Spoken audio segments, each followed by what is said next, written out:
ఆరోగ్యం కావాలి. అలాంటప్పుడు ఇంట్లో గోపురం ఫుడ్ ప్రొడక్ట్స్ ఉండాలి. గోపురం రుచికి ఆరోగ్యానికి గోపురం.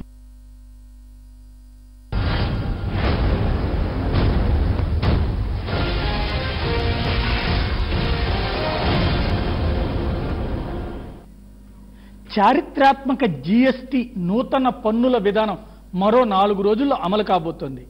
జూలై 1వ తేదీ నుండి అమలు కాబోతున్న వస్తు సేవల పన్ను ఇంకా ప్రిపరేషన్ కండిషన్లోనే ఉందని పరోక్ష పన్నుల నిపుణులు చెబుతున్నారు. ప్రారంభంలో కాస్త ఇబ్బందులున్న దీర్ఘకాలంలో ఈ నూతన పన్నుల విధానం భారత ఆర్థిక వ్యవస్థకు మరింత పటిష్టం చేయబోతోందంటున్నారు నిపుణులు.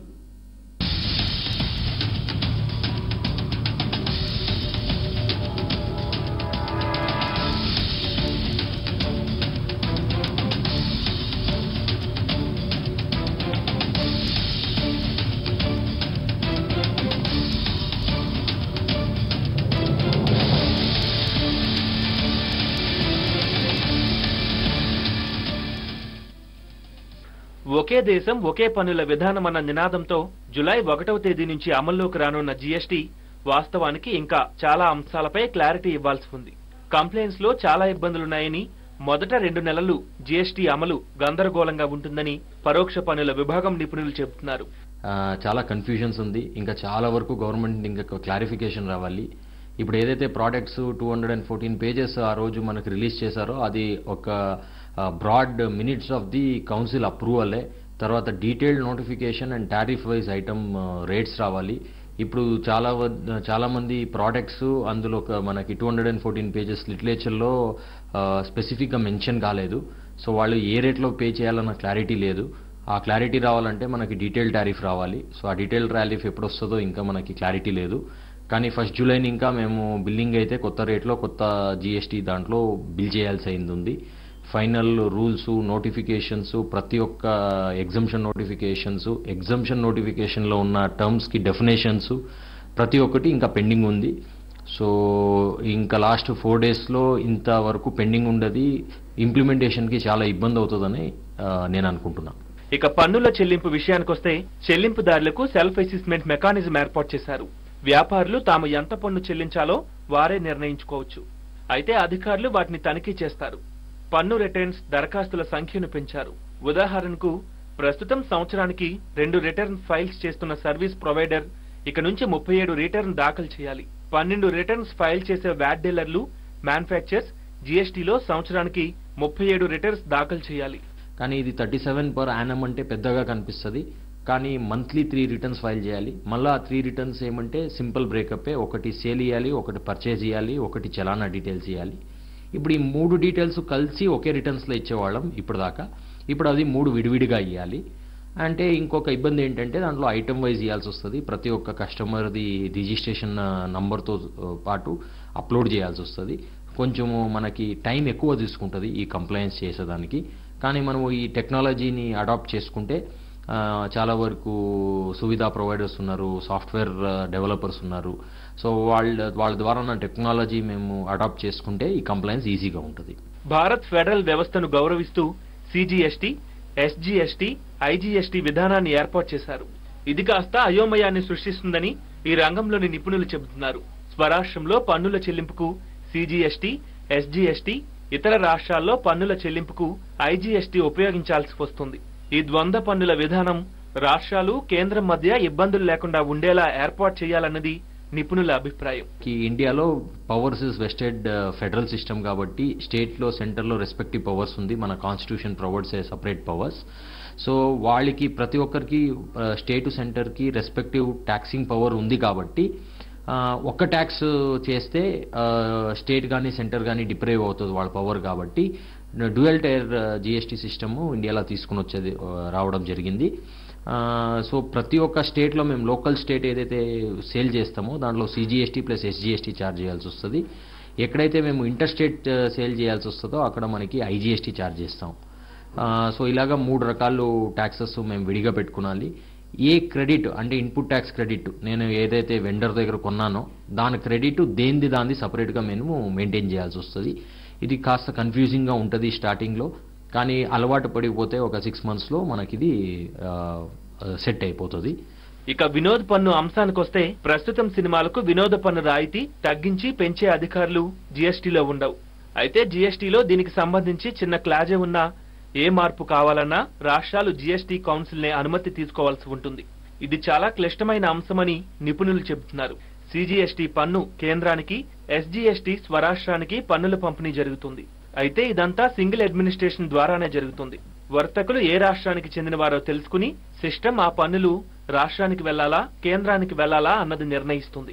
జీఎస్టీ అమలైన తర్వాత పన్నుల రిటర్న్ దాఖలు గడువు సెప్టెంబర్ వరకు అనుమతిచ్చిన సంగతి తెలిసిందే. ఏది ఏమైనా చారిత్రాత్మకంగా చెప్పుకునే జీఎస్టీ అమలుకు కేంద్రం తీసుకున్న చర్యలను అభినందించాల్సిందే. దీర్ఘకాలిక ప్రయోజనాలను దృష్టిలో పెట్టుకుని తీసుకున్న నూతన పన్నుల విధానం భారతదేశంలో అతిపెద్ద సంస్కరణలకు నాంది పలికిందనే చెప్పాలి. జీఎస్టీ దగ్గరకు వచ్చేసింది, కానీ అతిపెద్ద సమస్య అయితే ఆ జీఎస్టీ వల్లనే వస్తుందని వ్యాపారులు ఆందోళన కూడా ఉధృతం చేస్తున్నారు. మరొక వైపు పెద్ద పెద్ద పేపర్లతో వేధింపులకు గురి చేస్తున్నారన్నది ఇంకొక ఆరోపణ. అసలు వాస్తవం ఏంటి? జీఎస్టీ మీద ఎదురవుతున్నటువంటి ప్రశ్నలకి జవాబు ఎవరిస్తారు? ఈ అంశానికి సంబంధించి చర్చలో ప్రస్తుతం మనతో ఉన్నారు వైఎస్ సుధీర్, కమర్షియల్ ట్యాక్స్ నిపుణులు, ప్రకాష్ రెడ్డి, భారతీయ జనతా పార్టీ అధికార ప్రతినిధి, హనుమాన్లు చార్టెడ్ అకౌంటెంట్, చీర Srikanth, cloth merchants association general secretary. ముందుగా శ్రీకాంత్ గారు, మీ వస్త్ర ఉద్యోగుల ఆందోళనకు కారణం ఏంటి? సార్, మేము మీ ద్వారా తెలియజేసుకోవడం ఏంటంటే, ఇప్పటి వరకు వ్యాట్ కన్సిడర్లో లేని ఒక వస్తువుని ప్లస్ ఎక్సైజ్ డ్యూటీలో లేని వస్తువుని 70 సంవత్సరాల తర్వాత దీన్ని తీసుకొచ్చేసి జిఎస్టీలో తీసుకురావడం అనేది ఒకటి రాంగ్ ఇంప్లికేషన్ అని చెప్పేసి మేము అంటున్నాం. థర్డ్, జిఎస్టీ మినిస్టర్స్ కౌన్సిల్స్లో మీటింగ్ జరిగినప్పుడు ఏమన్నారంటే, ఇప్పటివరకు వ్యాట్లో లేని, జిఎస్టీ లేని ఏదైతే ప్రోడక్ట్ ఉందో దానిపైన తీసుకురామని చెప్పారు.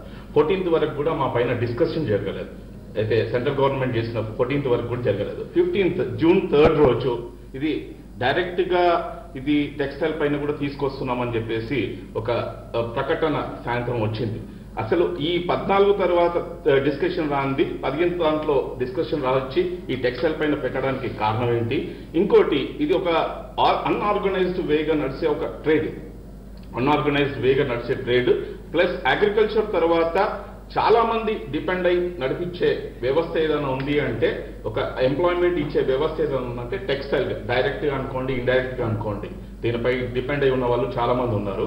దీంట్లో మీరు ప్రతి ఊర్లో వచ్చినప్పుడు వేరే వ్యాపారం చేసే వాళ్ళు 2-3 మాత్రమే ఉంటారు. టెక్స్టైల్ వ్యాపారం చేసే వాళ్ళు వాళ్ళకన్నా 10 times, 15 times, 20 times ఎక్స్ట్రాగా ఉంటారు. దీన్ని ఇవాళ కంప్యూటర్ తీసుకొని, ఒక ఆన్లైన్ కనెక్షన్ తీసుకొని, ఒక కంప్యూటర్ ఆపరేటర్ని పెట్టుకోవాలి. ఇవాళ 15,000 రూపాయల శాలరీకి తక్కువగా ఒక కంప్యూటర్ ఆపరేటర్ రాడు. సంవత్సరానికి వచ్చేసి అతనికి 2 లక్షల రూపాయలు పే చేసి ఒక 50 లక్షలు, 20 లక్షల నుంచి 75 లక్షల రూపాయలు చేసే వ్యాపారస్తుడు జీఎస్టీ నంబర్ తీసుకోవాలి. 10th రోజు, 20 రోజు, 30 రోజు దీన్ని ఒక ట్యాక్స్ లో కంపల్సరీగా చూపించాల్సిన పరిస్థితి. 13th రోజు తను పర్చేసింగ్ చేసిన వాడు, మనం 15th రోజు తను అమ్మినవాడు, 20 రోజు వచ్చేసి మాకు ట్యాక్స్ స్లిప్ వస్తుంది. ఈ ట్యాక్స్ స్లిప్ రావడము మేము ఎంతవరకు దీన్ని మెయింటైన్ చేయగలుగుతామని చెప్పేసి ప్రభుత్వాన్ని కోరుకుంటున్నాం. రైట్, ప్రకాష్ రెడ్డి గారు ఏమంటారు? వస్త్ర వ్యాపారులందరూ మీ మీద తీవ్ర ఆగ్రహంతో ఉన్నారు. రేపు పొద్దున బట్టలు కొనుక్కునే వాళ్ళందరూ కూడా అదే కోపంతో. సార్, ఇక్కడ బంగారం గురించి కూడా మనం డిస్కస్ చేశాం సార్. బంగారం షాపులో 40 రోజులు మూసేశారు సార్, కానీ వాళ్ళ మీద ఎవరికి సింపతి రాలేదు సార్. ఎందుకు సింపతి రాలంటే ఇప్పుడు కూడా బంగారం మీద కూడా 3% జీఎస్టీ వేస్తున్నారు. బంగారం ధరలు తగ్గినాయి, ఏం పెరగలే. బంగారం ఉత్పత్తులు పెరిగినాయి, బంగారం యొక్క ఎక్స్పోర్ట్స్ పెరిగినాయి, బంగారం యొక్క ఆర్నమెంట్స్ మ్యానుఫ్యాక్చరింగ్ పెరిగింది, బంగారం మీద డిపెండ్ అవుతున్నటువంటి ఉద్యోగుల సంఖ్య కూడా పెరిగింది. మనం 1 సంవత్సరం క్రితం మనం ఇక్కడే ఇదే మీ ముందే డిస్కస్ చేశాం. బంగారం మీద ఎక్సైజ్ డ్యూటీ వేయడం వల్ల 40 రోజులు వాళ్ళు బంగారం షాపులు మూసేశారు. ఫలితాలు మనం చూసినాం. ఇది అనుభవంతో చెప్తున్న విషయం. నెంబర్ 2 ఏంటంటే, టెక్స్టైల్ బిజినెస్ కానీ ఇంకే బిజినెస్ అనేది కూడా జీఎస్టీ పరిధిలోకి వస్తున్నటువంటి ప్రతి బిజినెస్ను కూడా, మ్యానుఫ్యాక్చరింగ్ సెక్టర్లో యాన్ మీద ఎప్పటి నుంచే సెంట్రల్ ఎక్సైజ్ డ్యూటీ ఉంది, సేల్స్ ట్యాక్స్ కూడా ఉంది. దీంట్లో మనం ఆలోచించాల్సిందంటే textile business is different, handloom business is different. Right, textile business లో ఈ రోజు మ్యాన్ పవర్ ఇన్వాల్వ్మెంట్ అనేది చాలా తక్కువ. ట్రేడింగ్ యాక్టివిటీ అంటారు, ట్రేడింగ్ యాక్టివిటీ ప్రతి దగ్గర ఉంది. ఈవెన్ కిరాణా కొట్టి ఆల్సో అనార్గనైజ్డ్ ట్రేడింగ్ కింద లెక్క, బిల్లింగ్ ఏ ఉండదు. ఎక్సెప్ట్ ఎక్సెప్ట్ డ్రగ్ బిజినెస్ అంటే ఫార్మాస్యూటికల్ మెడిసిన్స్ బిజినెస్ తప్పిస్తే ఏది కూడా రిసీటెడ్ బిజినెస్ చాలా మేజర్గా ఉంటుంది రిటైల్ మార్కెట్లో. కూరగాయలు కానీ, పండ్లు కానీ, లేకపోతే నిత్యావసర వస్తువులు కానీ, మరీ ఏదో కిరాణా వస్తువులు కానీ, ఏ వస్తువులైనా కూడా ఇది బిల్లింగ్ ఉండదు. బట్ ఈ రోజున స్టిల్ ఉన్నది ఏంటంటే 9%, 8% నిత్యావసర వస్తువుల మీద ట్యాక్స్ కలెక్ట్ చేసింది కదా ఈ రాష్ట్ర ప్రభుత్వం. గత 10 సంవత్సరాలు ఈ రాష్ట్ర ప్రభుత్వం ఉమ్మడి రాష్ట్రంలో కలెక్ట్ చేసింది కదా.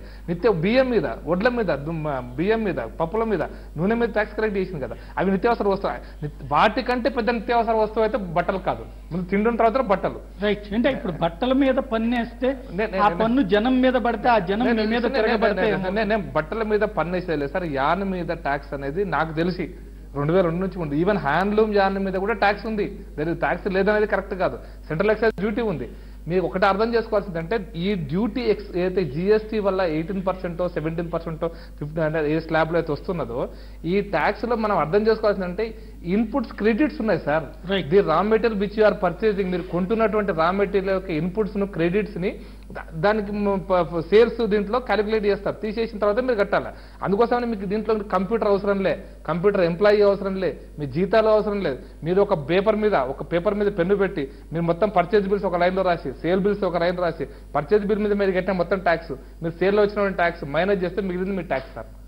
కట్టాలి. ఒక పేపర్ మీద రాసుకొని ఒక గంటలో అయిపోయే పనిని దానికి కంప్యూటర్ అక్కర్లేదు, దానికి సిస్టమ్ అక్కర్లేదు, దానికి ఏం అక్కర్లేదు. దాన్ని అప్లోడ్ చేస్తే ఆన్లైన్లో వెళ్ళిపోతుంది. అంతకంటే పెద్ద సిస్టమే అవసరం లేదు. మీరు దానికి ఏ చిన్న వ్యాపారం అయినా సరే ఈ రోజున అది ఒక 500, 300 ఖర్చు పెడితే అయిపోయే పని. ఈరోజు అయితే ఈ మొత్తం భారతదేశంలో ఇంత పెద్ద సెక్టార్ను వదిలిపెట్టేసేసి దీంట్లో ఈ రోజున ఇంట్రెస్టింగ్ ఏంటంటే ఈ టెక్స్టైల్ బిజినెస్ వల్ల బిజినెస్ లో ఉన్నటువంటి వాళ్ళు ఎవరు అంటే ఈరోజు భారతదేశంలో ఉన్నటువంటి టాప్ మోస్ట్ క్యాపిటలిస్టులు, అత్యంత ఎక్కువ పెట్టుబడిదారు. రిలయన్స్ నుంచి మొదలు పెడితే, గర్వారా నుంచి మొదలు పెడితే, కాలిక్రాఫ్ మొదలు పెడితే, విమల్ నుంచి మొదలు పెడితే వీళ్ళందరినీ ట్యాక్స్ ఎగ్జామ్షన్స్ ఇచ్చి ఈ దేశంలో వాళ్ళని పెద్దగా చేసిన మీరు నిజం చెప్పాలంటే 70 సంవత్సరాలలో ఈ దేశం యొక్క ఆర్థిక వ్యవస్థను సర్వనాశనం చేసినటువంటి పెట్టుబడిదారుల కొమ్ము కాసినటువంటి ఈ వ్యవస్థ మీద ఎక్సైజ్ డ్యూటీ జిఎస్టీలో తీసుకొస్తే దాన్ని ప్రశ్నించడం అనేటువంటిది భారతదేశానికి నిజంగా ఒక రకంగా ద్రోహం చేసినట్టుగానే భావిస్తాను.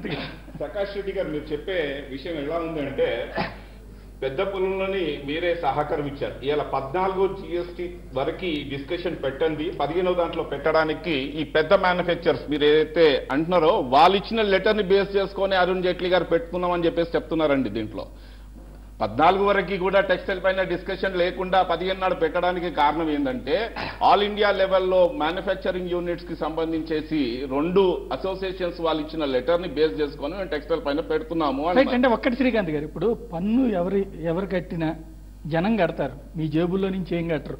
మీరు 100 రూపాయలు చీరకు 5 రూపాయలు పన్నేస్తే 105 రూపాయలు పెట్టి జనం కడతారు. వాళ్ళకి నచ్చలేదనుకోండి గవర్నమెంట్ని పడగొడతారు.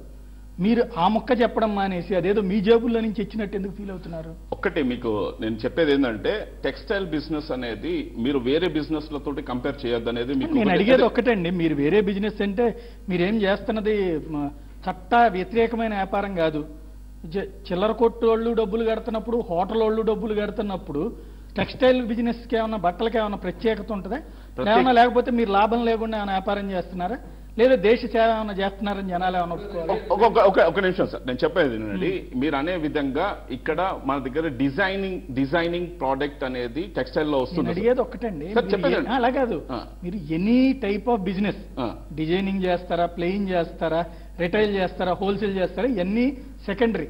ఫస్ట్ నేను మిమ్మల్ని సూటిగా అడుగుతోంది, పన్ను మీ జేబులో నుంచి కట్టాల్సిన అవసరం లేనప్పుడు జనమే కట్టేటప్పుడు మీ ప్రాబ్లం ఏంటి సార్? అదే మీకు ఎక్స్ప్లెయిన్ చేయగలనుకుంటున్నాను సార్. ఇవాళ జిఎస్టీ అనేది మేము 30 days కంప్లీట్ చేసిన తర్వాత 20 రోజు మేము టాక్సేషన్ సిస్టమ్ లకు వచ్చేస్తాం. మాది క్రెడిట్ ఓరియంటెడ్ బిజినెస్. ఇక్కడ 6 months to 8 months, 9 months, 10 months లో కూడా క్రెడిట్ ఓరియంటెడ్ బిజినెస్.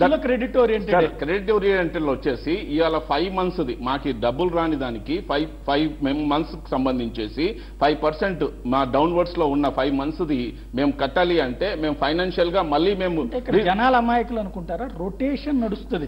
మీరు 9 నెలలకు ఒకసారి డబ్బులు తీసుకోరు. 9 నెలలు ఈ నెలలో తీసుకుంటే మళ్ళీ ఈ నెల 9 నెలలు తీసుకుంటే అంటే ఇది ఒక రొటేషన్ సైకిల్. మీరే కాదు, భారతదేశంలోని ఏ వ్యాపారం వాళ్ళు అయినా సరే తప్పనిసరిగా రొటేషనే చేస్తారు. ముందు సరుకు అప్పిస్తారు, తర్వాత తీసుకొచ్చుకుని దాని మీద లాభాలతో సహా డబ్బులు తీసుకుంటారు.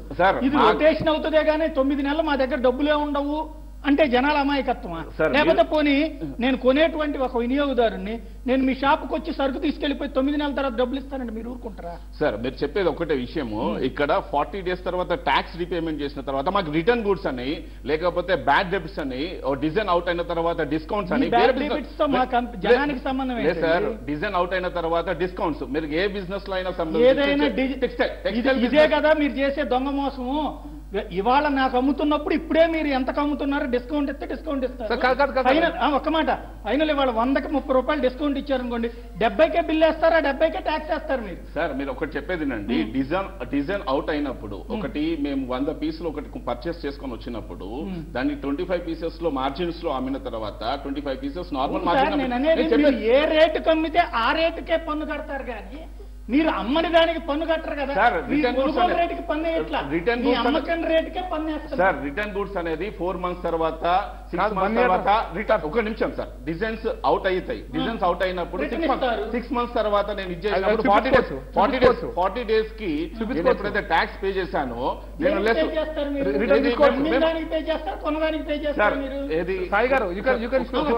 అనేది మీరు సరుకు అమ్మిన దానికి పన్ను కడతారు కానీ కొన్నదానికి కాదు కదా పన్ను కట్టేది. సార్ అమ్మేదానికి కడతాం.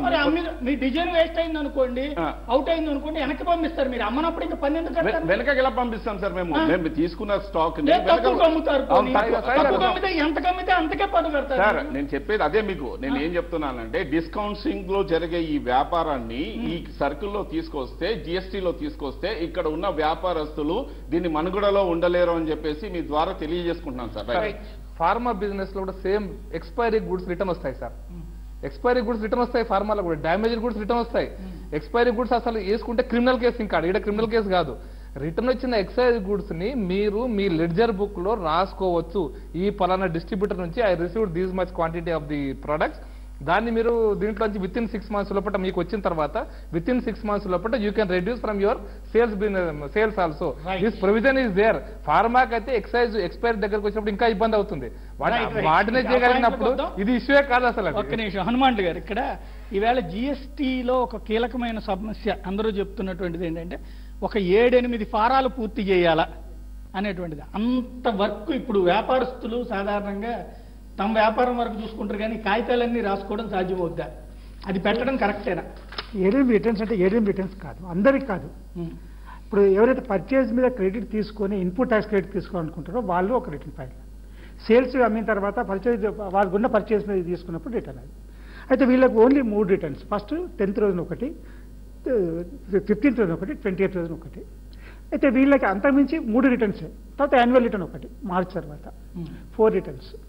కానీ ఇప్పుడు వీళ్ళు ఈ కాంపన్సేషన్ స్కీమ్స్ ఉంటాయి చూడండి, up to 75 lakhs turn over వాళ్ళకి ఓన్లీ 1 రిటర్న్ క్వార్టర్లీ, అంతమించి లేదు రిటర్న్. ఒకటే రిటర్న్ వాళ్ళకు క్వార్టర్లీ 1 రిటర్న్. ఎందుకంటే వాళ్ళకి ఇన్పుట్ ట్యాక్స్ క్రెడిట్ బెనిఫిట్స్ తక్కువ ఉంటాయి కాబట్టి అదనమాట. ఇవన్నీ రిటర్న్స్ అనేది ఇప్పుడు GSTR 4 ఉంది, కాంపోజిట్ సప్లై. నాన్ రెసిడెంట్స్కి GSTR 5 అంటే అది అందరు నాన్ రెసిడెంట్స్ కాదు.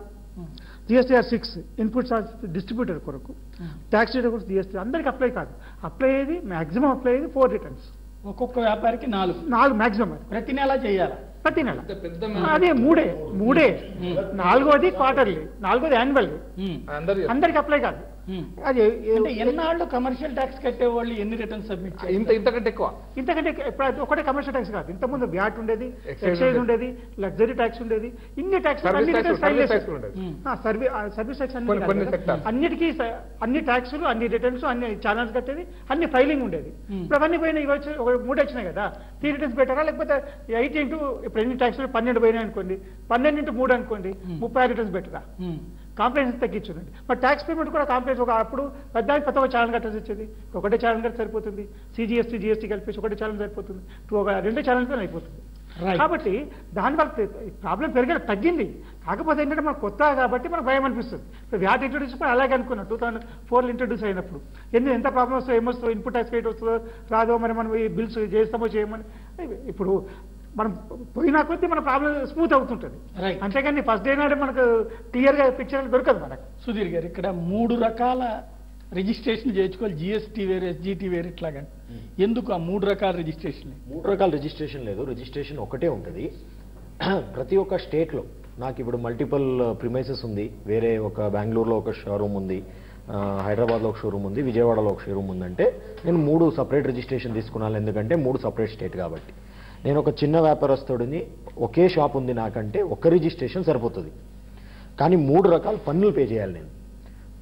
అది నేను లోకల్గా పే చేస్తే ఒకటి CGST అని పే చేయాలి, ఇంకొకటి SGST అని పే చేయాలి. కానీ ఒకటే చలానా ఒకటే రిటర్న్, మళ్ళీ 2 రిటర్న్స్ 2 లేదు. తర్వాత డిపార్ట్మెంట్ అసెస్మెంట్ ఒకటే ఉంటుంది, ఇద్దరు వచ్చి అసెస్మెంట్ చేయరు. మనకి ఇండియాలో ఏంటంటే పవర్ సెంట్రల్ గవర్నమెంట్లో పవర్ ఉంది, స్టేట్ గవర్నమెంట్ పవర్ ఉంది, ఫెడరల్ సిస్టమ్ ఉంది. కాబట్టి ఇలాంటి సిస్టమ్ తప్పితే మనకి వేరే సిస్టమ్ GST పెట్టడానికి వీలు లేదు. అందుకనే 2 టైర్ GST పెట్టారు. సో CGST సెంట్రల్ గవర్నమెంట్కి వెళ్తుంది, SGST స్టేట్ గవర్నమెంట్కి వెళ్తుంది. అదే అంటే ఇప్పుడు ఒకే పన్ను ఒకే దేశం అన్నప్పుడు మళ్ళీ రాష్ట్ర పన్ను కేంద్ర పన్ను అని ఎందుకు అవుతుంది అప్పుడు?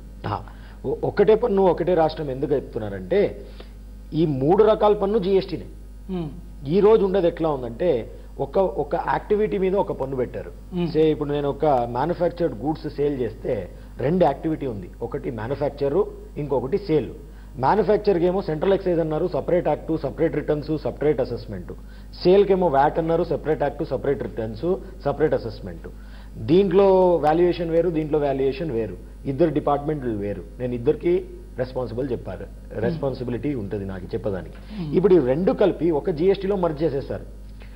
సో నాకు వచ్చే అడ్వాంటేజ్ ఏంటి? అది మ్యానుఫ్యాక్చరా సేలా సంబంధం లేకుండా నేను ఏ వస్తువు అయితే అమ్ముతున్నానో అమ్మిన వస్తువు మీద నాకు ఎంతైతే డబ్బులు వస్తుంది దాని మీద నేను CGST SGST ఈక్వల్గా, మనం ఇప్పుడు 12% అంటే 6% ఈక్వల్గా రెండు ఒకే చలాన్లో 2 అకౌంటింగ్ కోడ్లో నేను పే చేసి ఒక రిటర్న్స్ ఫైల్ చేస్తే ఒక డిపార్ట్మెంట్ ఆఫీసర్కి నేను రెస్పాన్సిబుల్గా ఉంటాను. అందుకనే 1 నేషన్ 1 ట్యాక్స్ అని చెప్తారు దీన్ని. రైట్. అంటే ఇప్పుడు ఇక్కడ ఒక వ్యాపారం పెట్టిన అతను బ్రాంచెస్ అటు ఆంధ్రాకో ఇటు తమిళనాడుకో పెట్టుకున్నారనుకోండి, అన్ని చోట్ల ఒకటే పన్ను ఉంటుంది, పన్నులో డిఫరెన్స్ ఉంటుంది, ఒకటే రేట్ ఉంటుంది. ఒక్కసారి మొబైల్ ఫోన్ 12% అని డిసైడ్ చేస్తే అది 12% ఆల్ ఇండియా మీరు ఎక్కడ అనుకున్నా 12% ఉంటుంది. కానీ ఈ రోజు మనకు ఆ పరిస్థితి లేదు. మనకి కొన్ని రాజ్యాలు మొబైల్ ఫోన్ 5% అమ్ముతుంది, కొన్ని స్టేట్స్ మనకి 12%లో వ్యాట్లో అమ్ముతుంది. సెంట్రల్ ఎక్సైజ్ అనేది కామన్ ఉంది, ఎందుకంటే అది సెంట్రల్ ఎక్సైజ్ యాక్ట్ కాబట్టి.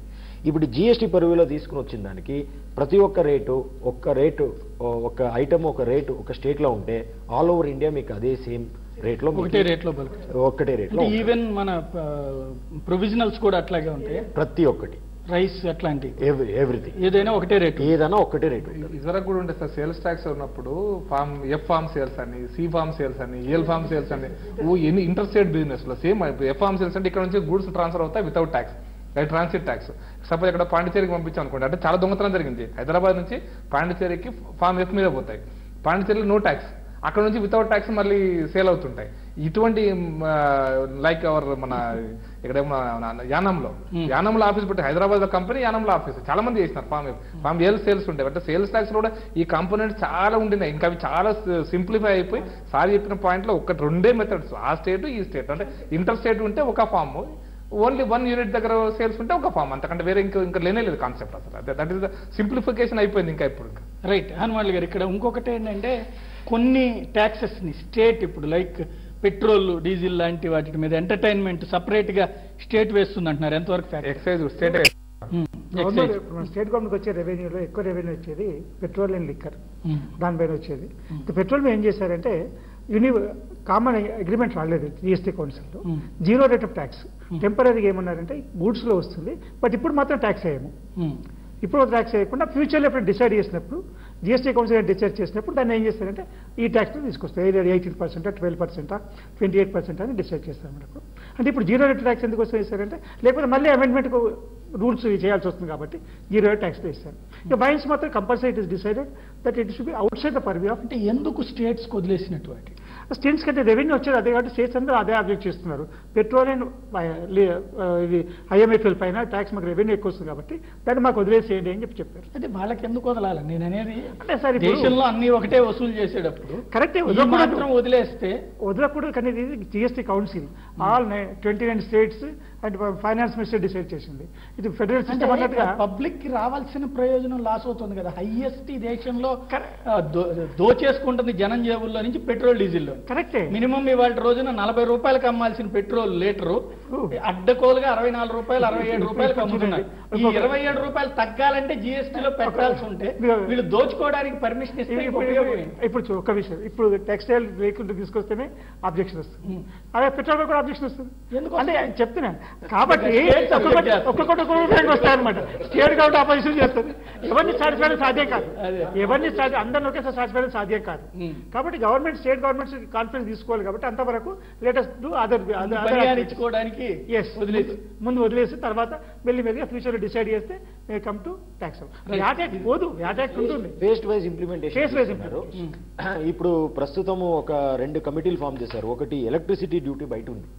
ఈ ఎలక్ట్రిసిటీ డ్యూటీలో ఏమవుతుందంటే ప్రతి ఒక్క వ్యాపారంలో ఎలక్ట్రిసిటీ మేజర్ ఇన్పుట్. కానీ నేను పవర్ ప్లాంట్ పెట్టాలి, ఒక థర్మల్ పవర్ ప్లాంట్ పెట్టాలంటే ఒక 1000 crores నేను ప్రాజెక్ట్ ఏంటంటే అందులో 600 crores మీద నేను జిఎస్టీ పే చేస్తున్నా. కానీ ఎలక్ట్రిసిటీ మీద అయితే జిఎస్టీ లేదు. అప్పుడు ఏమవుతుంది, ఆ 600 crores మీద నేను జిఎస్టీ ఏదైతే కలెక్ట్ చేశానో అది యాజ్ ఎ యూనిట్ చార్జెస్ నా దగ్గర కలెక్ట్ చేస్తున్నాడు. నేను మళ్ళీ ఆ ఎలక్ట్రిసిటీ యూజ్ చేసి నేను ఒక మొబైల్ ఫోన్ మ్యానుఫ్యాక్చర్ చేసి మళ్ళీ నేను జిఎస్టీ పే చేస్తున్నా. కానీ నాకు ఒరిజినల్ పే చేసిన జిఎస్టీ నాకు క్రెడిట్ రావడం లేదు. సో ఇలాంటి కొన్ని ఐటమ్స్ మన electricity, stamp duty second phase లో తీసుకురావాలని ఒక కమిటీ ఫామ్ చేశారు. అది ఇప్పుడు దాని పొజిషన్ ఏంటి నాకు తెలియదు. ఒక కమిటీ ఫామ్ చేసి దాన్ని స్టడీ చేస్తున్నారు, స్టాంప్ డ్యూటీ, ఎలక్ట్రిసిటీ జిఎస్టీలో తీసుకురావాలని. అలాగే హనుమండు గారు చెప్పినట్టు పెట్రోల్ 5 ఫ్యూయల్స్ ఇప్పుడు ఏదైతే బయట పెట్టారో అందులో మెజారిటీ స్టేట్ కి రెవెన్యూ ఉంది. మీరు ఇలా చెప్పినప్పుడు huge revenue, 80% of the state revenue comes from petroleum and liquor. Right. దీనివల్లే 80% స్టాక్ ట్యాక్స్ రెవెన్యూ వస్తుంది. సో దీన్ని వాళ్ళు డైల్యూట్ చేస్తే ఆ కాంపన్సేషన్ వస్తుందా రాదా, ఆ ఎకానమీ ఎలా ఉండబోతుంది, స్టేట్ కి కాన్ఫిడెన్స్ లేదు ఈ రోజు ప్రజెంట్. మీరు అది ఒకేసారి తీసుకుని వస్తే state will not agree for GST అని ఇవి 2 టచ్ చేయకుండా జిఎస్టీ ఫస్ట్ స్టేజ్ లో పెట్టారు. సో ఫ్యూయల్ అనేది 1 year లో 1.5 year లో once the people are comfortable ఆ ఎకానమీ ఎట్లా ఉంటుందో చూసుకుని ఫ్యూయల్ తీసుకోవచ్చు రావడం జరుగుతుంది. కానీ ఈ లిక్కర్ ఇది ఒక special status. This is not only tax. Liquor వచ్చి మనకి కంట్రోల్ అండ్ అడ్మినిస్ట్రేషన్ ఉంది. Prohibition department is there. Gujarat state ఉంటుంది liquor should not be sold అంటది. బీహార్ సేల్ చేయకూడదని. It's a policy matter. So ఆ policy matter is a regional thing which has to leave to the state. Centre cannot dictate. ఇప్పుడు ఒక liquor ని మీరు centre పర్వ్యూలో తీసుకుని వచ్చి అందరూ చేయాలంటే Gujarat public and Gujarat government may not be happy with that. Right. So అందుకని ఆ లిక్కర్ అనేది సెన్సిటివ్ మ్యాటర్ కాబట్టి, హై రెవెన్యూ ఐటమ్ కాబట్టి కాన్స్టిట్యూషన్లోనే దాన్ని అమెండ్మెంట్ చేయకుండా సపరేట్ గా పెట్టారు, ఎక్స్క్లూజివ్లీ స్టేట్ పర్వ్యూలో పెట్టారు. సో నాకు తెలిసిన వరకు లిక్కర్ ఎప్పుడు జిఎస్టీ పర్వ్యూలో రాదు. కానీ ఈ ఎలక్ట్రిసిటీ డ్యూటీ, స్టాంప్ డ్యూటీ, తర్వాత పెట్రోల్ వస్తుంది. ఇంకా కొన్ని ఐటమ్స్ ఉంది. ఏది మన ప్రాపర్టీ ట్యాక్స్, రోడ్ ట్యాక్స్ ఏదైతే మేము పే చేస్తున్నామో ఇది మళ్ళా 3rd phase లో తీసుకురావచ్చేమో అని నా ఎక్స్పెక్టేషన్ ఉంది. ఎంటర్టైన్మెంట్, ఇప్పుడు సినిమా టికెట్ల రేట్లు భారీగా పెరిగిపోతున్నాయి అంటున్నారు. ట్యాక్స్ ఇప్పుడు ఇవాళ ఆల్రెడీ స్టేట్ గవర్నమెంట్ అనౌన్స్ చేసింది. ఈ రేటు రేపు సెంట్రల్ లెవెల్లో ఇంకా అడిషనల్ పడుతుంది అంటున్నారు. ఎంతవరకు వాస్తవం? ఇప్పుడు రేట్ అయితే పెంచుతున్నారు. ఈ రోజు ఏమవుతుందంటే మీకు మొత్తం ఆ చేంజ్ చెప్పాలంటే ఇట్లా ఉంటది. ఇప్పుడు నేను ఒక ఆర్టిస్ట్ కానీ డైరెక్టర్ కానీ ఉంటాను. నేను ప్రొడ్యూసర్ కి నా రెమ్యునరేషన్ ఏదైతే ఛార్జ్ చేశానో దాని మీద సర్వీస్ ట్యాక్స్ ఛార్జ్ చేయాలి. ఈ ప్రొడ్యూసర్ సినిమా చేస్తాడు. సినిమా చేసిన తర్వాత దాన్ని థియేట్రికల్ రైట్స్ కింద అమ్ముతాడు ఎగ్జిబిషన్ కోసము. నాన్ థియేట్రికల్ రైట్స్ మన టీవీలకి దానికి శాటిలైట్ రైట్స్ కింద అమ్ముతాడు. ఈ శాటిలైట్ రైట్స్ కింద అమ్మింది వరకే క్రెడిట్ ఇస్తారు ఆయనకి. ఈ ఆర్టిస్ట్ మీద చేసింది క్రెడిట్ ఇస్తారు. థియేట్రికల్ రైట్స్ మీద మీకు క్రెడిట్ రాదు. ఈ థియేట్రికల్ రైట్స్ కొనిన తర్వాత డిస్ట్రిబ్యూటర్స్ దాన్ని ఎగ్జిబిటర్స్ కానీ డిస్ట్రిబ్యూటర్స్ కానీ దాన్ని ఒక డిస్ట్రిబ్యూటర్ కానీ ప్రొడ్యూసర్ కానీ ఇంకా తీసుకుని దాన్ని ఎగ్జిబిట్ చేస్తారు. అప్పుడు ఆ థియేటర్కి రెంట్ పే చేయాలి, దాని మీద సర్వీస్ ట్యాక్స్ ఉంది, మెయింటెనెన్స్ ఉంది, దాని మీద సర్వీస్ ట్యాక్స్ ఉంది, వేరియస్ గూడ్స్ పర్చేస్ చేయాలి, దాని మీద వ్యాట్ ఉంది. ఇది ఏది నాకు ఈ సెట్ ఆఫ్ రాకుండా అక్కడ ఎంటర్టైన్మెంట్ ట్యాక్స్ నేను పే చేస్తున్నా. అక్కడ ఎంటర్టైన్మెంట్ ట్యాక్స్ నేను పే చేస్తున్నాను కాబట్టి ఇవన్నీ మనకి కాస్ట్ అవుతుంది ఈరోజు. ఇప్పుడు చేసిన వ్యవస్థలో మార్పు ఏంటి? ఆర్టిస్టు జిఎస్టీ ఛార్జ్ చేయాలి ప్రొడ్యూసర్ మీద, ప్రొడ్యూసర్ జిఎస్టీ ఛార్జ్ చేస్తాడు డిస్ట్రిబ్యూటర్ మీద, డిస్ట్రిబ్యూటర్ ఎగ్జిబిటర్ మీద జిఎస్టీ ఛార్జ్ చేస్తాడు, exhibitor also will charge GST to the end consumer. మొత్తం ఏ ఎక్స్పెన్స్ ఉన్నా ఈ మొత్తం దాంట్లో గూడ్స్ ఉంది, సర్వీసెస్ ఉంది, అన్ని దాని మీద జిఎస్టీ క్రెడిట్ వస్తుంది కాబట్టి ఆ ఎగ్జిబిటర్కి ఇప్పుడైతే కొంత కాస్ట్ ఏది ఉందో అది కలిసి వస్తుంది కాబట్టి అది స్ట్రైట్ అవే ఇంక్రీజ్ చేయడము, ట్యాక్స్ ఇంక్రీజ్ అని కాదు, ఆ base fair of the ticket కాస్త తగ్గాలి. తగ్గిన తర్వాత దాని మీద 18% నాకు తెలిసినట్టు 18 or 20% ఎంటర్టైన్మెంట్ ట్యాక్స్ ఉంది ఈరోజు. అది 28% రీప్లేస్ అయినా ఆ 8% ఏదైతే పెరుగుతుందో అంత లాభము ఆ ఎగ్జిబిటర్ కానీ ప్రొడ్యూసర్ కానీ క్రెడిట్ కింద వస్తుంది. మీకు మొత్తం ఛానల్లో సార్ చెప్పిన పాయింట్, లాజికల్ పాయింట్ ఏంటంటే మొత్తం సిస్టమ్ లో ఈ క్రెడిట్స్ అయితే ఇన్పుట్స్ క్రెడిట్స్ వీటిని క్యాలిక్యులేట్ చేయకుండా 18% అందరూ 18, 28 ఇది మాట్లాడుతున్నారు. Unless you calculate the inputs credits calculate చేసినప్పుడు it will come down to 8% sometimes. ఇప్పుడు మీకు ఫర్ ఎగ్జాంపుల్ ఫార్మా ఇండస్ట్రీ ఉంది, టెక్స్టైల్ ఇండస్ట్రీ ఉంది. For example textile industry suppose ఒక 1000 రూపీస్ ఒక మీటర్ క్లాత్ అమ్ముతున్నారు, దానికి ఇన్పుట్స్ 100 రూపాయలే పెడుతున్నారు. అయితే గవర్నమెంట్ ఆఫ్ ఇండియా ఒక ట్రేడింగ్ అంటే ఆల్ ఇండియా లెవెల్ అనాలిసిస్ చేసిందంటే the trade expenditure should be 35%. 35% ఎంత అవుతుంది? 100 రూపీస్ 1000 రూపీస్ మీటర్ 35% తీసేస్తే 650 రూపీస్ మీటర్ ఉండాలి. 650 రూపీస్ మీద జిఎస్టీ ఛార్జ్ చేస్తారు, billing charge at the rate at manufacturing cost దగ్గర ఉంటుంది. బట్ ఈ 550 ఏమవుతుందంటే ఇది వాళ్ళ ప్రాఫిట్ అవుతుంది. ఈ ప్రాఫిట్ మీద ఇప్పటిదాకా ట్యాక్స్ లేదు కదా, ఇప్పుడు ట్యాక్స్ లోకి వస్తారు. ఇది బాధాకరమైన విషయం, ఇది వాళ్ళు బాధపడుతున్నది. సేమ్ ప్రొడ్యూసర్ ఇప్పటిదాకా డిస్ట్రిబ్యూటర్ డైరెక్టర్ సర్వీస్ ఛార్జ్ వసూలు చేయడు, తీసుకోడు, అసలు ఇయ్యడు, ఇవన్నీ కూడా అకౌంటింగ్ అవుతున్నాయి. కాబట్టి అందుకోసం ఇండియాలో ఐఎమ్ టెలింగ్ ఇది జిఎస్టీ వల్ల ఏ ప్రభుత్వం ఉంటుందో అది పక్కన పెట్టండి. ఇండియాలో జీడిపిని క్యాలిక్యులేట్ ఇస్తాం కదా, మీరు చెప్పినట్టు ప్రొడ్యూసర్ ఆయన శాలరీ కౌంట్ అవుతుంది, డిస్ట్రిబ్యూటర్ అందరు సపోజ్ సినిమా ఫిట్ తీసుకుంటే అది మొత్తం క్యాలిక్యులేట్. ఇండియన్ జీడిపి ఈ రోజున $3 trillion సుమారు కంటే 1.5 crores అనుకుంటే ఇది అఫీషియల్ గవర్నమెంట్ చూపిస్తుంది. వాస్తవానికి జరుగుతుంది ఎంత అంటే 3 crores. ఒకవేళ పర్ఫెక్ట్ గా జిఎస్టీని స్టేజ్ బై స్టేజ్ కనుక పర్ఫెక్ట్ గా అమలు చేసి దీనికి అకౌంటింగ్ చేయగలిగితే స్టేట్ గవర్నమెంట్ రెవెన్యూస్ డబుల్ అవుతాయి, సెంట్రల్ గవర్నమెంట్ రెవెన్యూ డబుల్ అవుతుంది. 30 లక్షల కోట్ల రూపాయలు సెంట్రల్ గవర్నమెంట్ రెవెన్యూ, 15 లక్షల కోట్ల గవర్నమెంట్ రెవెన్యూ. ఇది ఎవేజన్ జరుగుతున్న ట్యాక్స్ ఐఎమ్ టాకింగ్. ఇది పేదవాళ్ళు కడుతున్నారు, కానీ ఎండ్ పాయింట్ లో గవర్నమెంట్ అకౌంటింగ్ రానటువంటి డబ్బు జీడిపిలో కౌంట్ అవుతున్నటువంటి జీడిపిలో కౌంట్ కావట్లేదు కాబట్టి ట్యాక్స్ రావట్లేదు. ఇది కనుక అయితే 30 లక్షల కోట్లు కనుక మన యొక్క రెవెన్యూ ట్యాక్స్ కలెక్షన్ కనుక ఉంటే ఇండియాలో education free, health free, systems అన్ని ఫ్రీ ఇవ్వగలుగుతారు. స్టేట్ గవర్నమెంట్ వెల్ఫేర్ స్కీమ్స్ పెంచగలుగుతారు, డెవలప్మెంట్ పెంచగలుగుతారు. ఎవేజన్ ఎక్కడ జరుగుతుంది దాన్ని ఆపకుండా మనం ఈ మొత్తం టెక్స్టైల్ మీద వేస్తుంది కూడా to avoid the evasion first. పన్ను కొట్టేటువంటి ప్రక్రియను ఆపడం కోసం చేస్తున్న ప్రయత్నం ఇది. దీన్ని అడ్డుకుంటే ఒక రకంగా మరి దేశం యొక్క అభివృద్ధిని అడ్డుకున్నట్టే అనుకోవాలి. మరి సార్ ఒకటి మీరు టెక్స్టైల్ పైన ట్యాక్స్ వేస్తే ఇది అని చెప్పేస్తారు. ఇంతకు ముందు ఎక్సైజ్ డ్యూటీ ఉండేది సార్, 18%, 22%, 27% ఎక్సైజ్ డ్యూటీ ఉండేది. ఆ రోజు టెక్స్టైల్ వాళ్ళు ఎక్కడ కూడా ఆబ్జెక్షన్ చేయలేదు. ఇవాళ మీరు యాన్ మీద తీసుకుంటున్నారు, కెమికల్స్ మీద తీసుకుంటున్నారు. We're not objecting that, we're not against the GST. కానీ మేము చెప్పేది ఏంటంటే ఏ విధంగా అయితే తీసుకొస్తున్నారో స్వతంత్ర భారతదేశంలో ఎప్పుడు కూడా టెక్స్టైల్ ట్రేడ్ మీద ఇలాంటివి కాకుండా ఈసారి అన్నారు తక్కువ అవుతుందని చెప్పేసి. 5% ఎలా తక్కువ అవుతుంది సార్? ఇలా 100 రూపీస్ నేను పర్చేస్ చేసిన వస్తువు నాకు 5% యాడ్ వేసి వస్తుంది. నేను అది 120 రూపాయలకు అమ్మినప్పుడు నేను 120 రూపాయలకి క్యాస్కేడింగ్ సిస్టమ్ లో వచ్చేసి 2 to 8% కన్స్యూమర్ మీద పెరుగుతుంది. క్యాస్కేడింగ్ సిస్టమ్ లో పెరుగుతుంది. ఎట్లా రేట్లు పెరుగుతారు? ఇవాళ 100 రూపాయలకి వచ్చిన ఐటమ్ మీద 5 రూపీస్ యాడ్ చేసి వచ్చిన దాన్ని నేను ఎప్పుడైతే అది 120 రూపాయలు చేసి అమ్మినప్పుడు నా దగ్గరకు వచ్చేసి 6 lakhs రూపీస్ అవుతుంది. 5% లోపల 6 రూపీస్ అవుతుంది. 5 రూపీస్ విషయాన్ని నేను ఎప్పుడైతే డిఫరెన్స్ ఆఫ్ అమౌంట్ ఏదైతే ఉంటుందో 20 రోజు నెక్స్ట్ మంత్ 20 రోజు ఆ 1 రూపీకి కలిపేసి నేను ట్యాక్స్ కట్టాలి. అంటే ప్రోడక్ట్ మీద అది పెరిగినట్ట తగ్గినట్ట? MRP fix.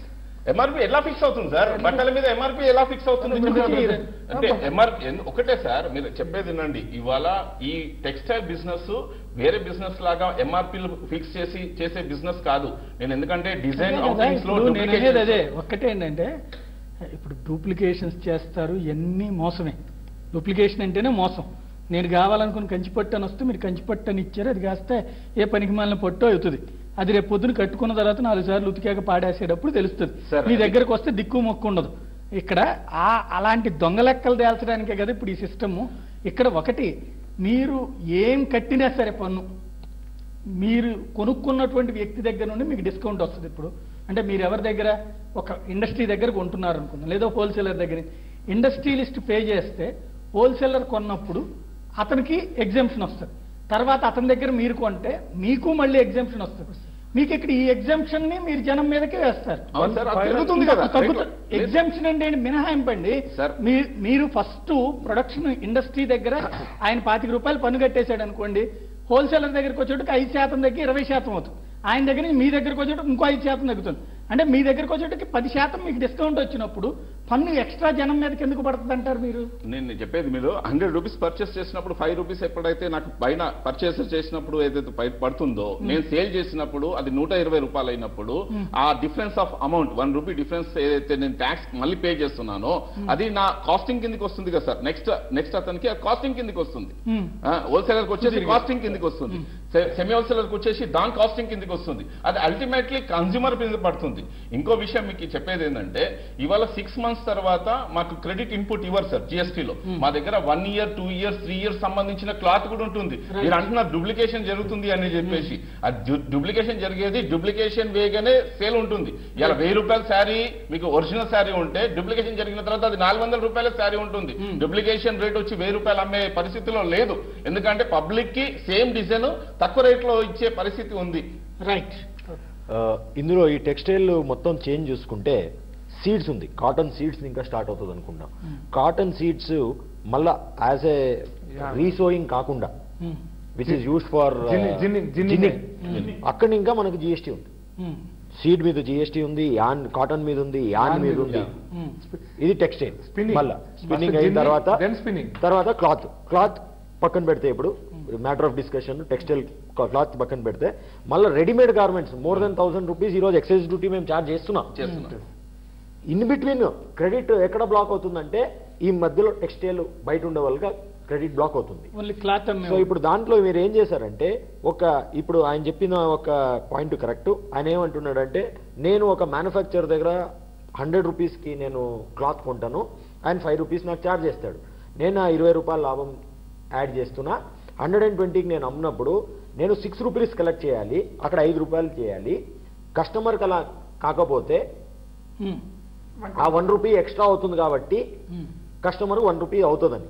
కానీ ఇక్కడ మనకు వచ్చే అడ్వాంటేజ్, వాళ్ళకి వచ్చే అడ్వాంటేజ్ ఏంటి చూసుకుంటే, నాకు ఆ షాప్కి ఒక రెంట్ పే చేస్తా, దాని మీద నాకు ఒక జిఎస్టీ క్రెడిట్ ఉంటుంది. అది కాకుండా నేను వేరియస్ మెయింటెనెన్స్ కానీ, పర్చేస్ కానీ, ఎయిర్ కండిషన్ పెట్టడం కానీ, ఏఎంసీ కానీ, ఇవన్నీ ఖర్చులు ఉంటుంది. ఆ 20 రూపాయలు మొత్తం లాభం కాదు వాడిది. ఆ 20 రూపాయలు 10 రూపాయలు ఖర్చులు చేస్తారు, మొత్తం 20 రూపాయలు లాభం రాదు. ఆ 10 రూపాయల ఖర్చు మీద నువ్వు వాళ్ళకి జిఎస్టీ క్రెడిట్ వస్తుంది. సో అది కలుపుకుంటే ఎండ్ కన్స్యూమర్ కి అంత బర్డన్ ఉండకపోవచ్చు, కొంత ఉంటది, అంత ఉండకపోవచ్చు. రైట్. హనుమాన్లు గారు, ఇక్కడ ఈ వ్యాట్ వచ్చినప్పుడు వాల్యూ యాడెడ్ ట్యాక్స్ అంటే ప్రతి ప్లాట్ఫామ్ లో ఒక్కొక్కటి చెప్పున 10 రూపాయలు పెంచుకుని 140 అయింది. దానికి ఆ రోజున బీజేపీ అధికారం నుంచి ఇంటికి వెళ్ళింది. ఈవేళ అలా జరగబోతుంది. జరగదని అనుకుంటాం. ఎందుకొరకంటే ఎంత daring step and reforming step, highest reforming step GST వచ్చింది. దీనివల్ల వాళ్ళు వ్యాట్ తీసుకొచ్చిన తర్వాత వచ్చిన ఆదాయం ఏమో ఖర్చు పెట్టింది. అది వ్యాట్ వల్ల జరిగింది కాదు. వ్యాట్ చేయడం వల్ల మంచి ఏం జరిగింది, దేశం మంచి జరిగింది. పార్టీ వచ్చిందా లేదా డిఫరెంట్ ఇష్యూ. ఈ జిఎస్టీ వల్ల కూడా దేశానికి మంచి జరుగుతాయి ఎకానమీకి. ఎందుకంటే ఇంతో అన్అకౌంటెడ్ ట్రాన్సాక్షన్స్ ఏవైతే మనం అక్కడ పర్చేజ్ చేసి ఇక్కడ మళ్ళీ ట్యాక్స్ కట్టాల్సి వస్తున్న ఉద్దేశంతో ఎవాయిడ్ చేయడం ఉందో అది తగ్గిపోతుంది. అన్ని క్రెడిట్ ఇన్పుట్ ట్యాక్స్ క్రెడిట్ వచ్చినప్పుడు సాధారణంగా to claim that credit everybody will disclose the turnovers, correct figures వచ్చినప్పుడు ఏమవుతుందంటే ఆ ఎకానమీ ఇండిసిప్లిన్ దీని నుంచి రెగ్యులేటెడ్ ఎకానమీకి వెళ్తుంది కాబట్టి గవర్నమెంట్ రెవెన్యూ పెరుగుతుంది. కాకపోతే ఇప్పుడు ఇంతకుముందు ప్రకాష్ రెడ్డి గారు చెప్పినట్టుగా రెవెన్యూ డబుల్ అవుతుందా అంటే విత్ ఇన్ 5 years డబుల్ అవుతుంది రెవెన్యూ. ఇది మొత్తం కన్ఫర్మ్. రెవెన్యూ పెరిగిపోయే అవకాశం లేదు. ఎందుకంటే ఇప్పుడు ఇండియన్ ఎకానమీలో అరౌండ్ 40% అన్అకౌంటెడ్ జరిగినప్పుడు రెవెన్యూ ఆటోమేటిక్ పెరుగుతుంది. అది అన్అకౌంటెడ్ ఆటోమేటిక్ పెరుగుతుంది. కాకపోతే ఏంటంటే మీరు అన్నట్టుగా ఈ రేట్స్ ఇంతగానో ఉంచొచ్చా అనేది ఒకటి డౌట్. ఫ్యూచర్లో ఏంటంటే మన జిఎస్టీ కౌన్సిల్ ఉంది కాబట్టి మీకు అనుకున్న రెవెన్యూ వచ్చినప్పుడు రేట్స్ తగ్గిస్తాము.